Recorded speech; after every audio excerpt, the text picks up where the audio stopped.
Hey guys, I'm Thomas with Phillips Innovations. Today we're going to show you how to install the Euro Global Auto Attach system onto your John Deere tractor.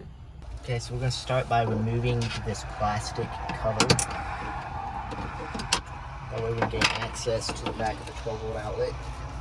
We'll take our needle nose pliers, very carefully remove the positive and negative wires from the rear of the 12-volt outlet. This can be kind of tricky. We're going to go ahead and take this one off, so you can see just a little bit better. Step in here.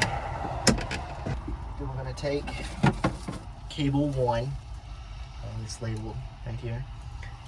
Take a male positive, connect, just like that, and the male negative positive. Make sure it's securely fastened in there. That's not going to come loose. Feels nice and strong. Weight right there. We're going to go ahead and remove the cover of the PTO control switch right here. So you can use a tool to do this. You should be able to do it just by hand as well. Start over there, move it around, and then it'll come off just like that. We'll lay that off to the side without damaging any of those wires. Next, we're going to feed this cable 1, through here to get it out of the way. Then we're going to go ahead and reattach our wires to the back of the 12-volt outlet. So we've connected our power supply back to the rear of the 12-volt outlet. Now we're going to run cable 1 to the desired switch location. For this purpose right here, we're going to choose this switch cutout up front. It's the easiest to get to, so we're going to use that one. Take our little flat screwdriver, gently pry that off. And then next, we're going to remove this cover over the hydraulic and 3-point control levers. Now that our cover is removed over the hydraulic control levers, we're going to run cable 1 right through here where it will go through the hole, connect to the switch. Okay guys, so while we have the cover off, we're going to go ahead and run a cable 2 down the console and out down here towards the bottom. Okay, so now that we have cable 2 run up through here, we're going to disconnect cable 1 from the switch. You don't have to connect it to the switch, but just for now we did. We're going to go ahead and begin to reinstall this, but we're going to run cable 2 and cable 1 up through here, just like this, and reattach this cover very carefully. Just match up the connectors, just like this. Make sure they snap together properly. Make a secure connection. Everything looks good. We're going to go ahead and shove these through, just like that. We're going to push this switch into the cutout.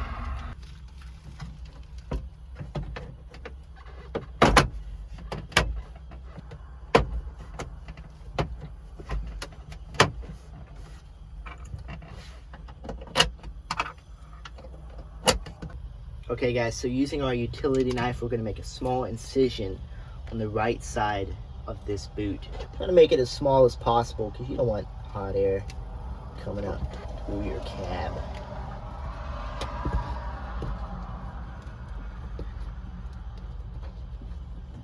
So now that cable 2 is run outside the cab, we're going to run it up to the front end loader while avoiding the exhaust on the front of the tractor. Okay guys, so now we're going to connect the cable 2 male connector to the frame of the loader bracket right here. So with any excess wire that you have, just bundle it up and you can tie wrap it to this AC line right here. Okay, so now we're going to install the Euro Global Auto Attach assembly onto the carrier of the tractor, and we're going to begin with bracket 2.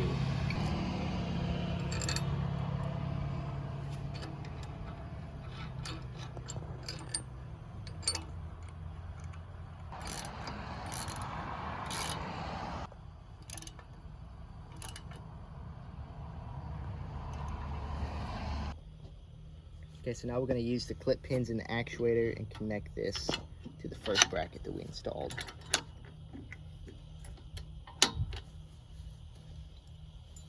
I'm going to take bracket 2, install it on this end.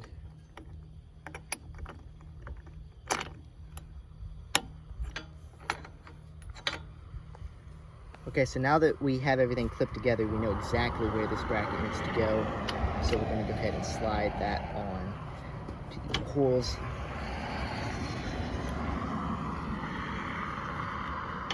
It's going to be a nice tight fit, just like that, it's installed.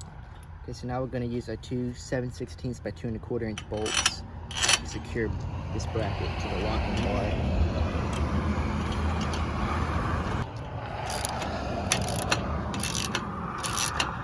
Okay guys, so we're going to go ahead and connect cable 3 to cable 2 and then begin running cable 3 on top of the loader frame.